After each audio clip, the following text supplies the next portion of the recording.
Okay, earlier I showed a video na Cara also na house model, ano, kagaya nito.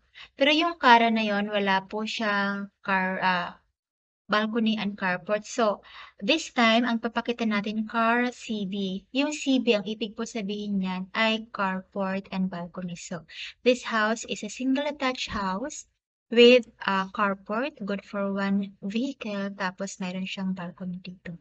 Okay, so it has 3 bedrooms, 2 toilet and bath, with a lot area of 99 square meters and floor area of 66 square meters. So ang price po nitong Cara CB ay 6,010,000. Ang down payment ninyo for 24 months ay 30,469. And kapag po ilo-loan ninyo ito sa bangko, ang monthly amortization for 20 years ay 40,771. So let's check how much is the required income for this. 4771 divided by 0.3. So 135,903 pesos yung required income para po maka-avail ng bank financing for 20 years.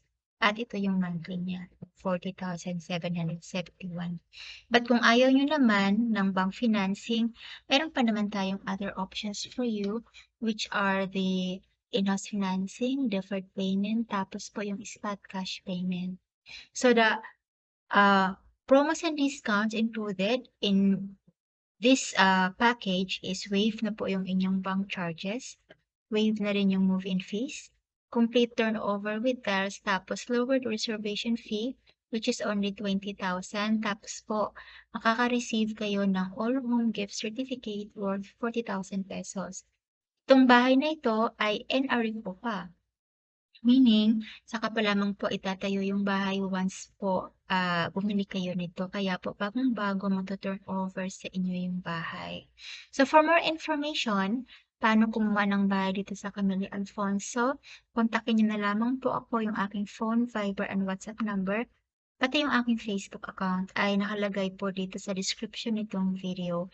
And kung gusto nyo pang makita yung other house models dito sa Camella Alfonso, pakiclick na lamang yung maliit na icon na makikita nyo po dito sa screen.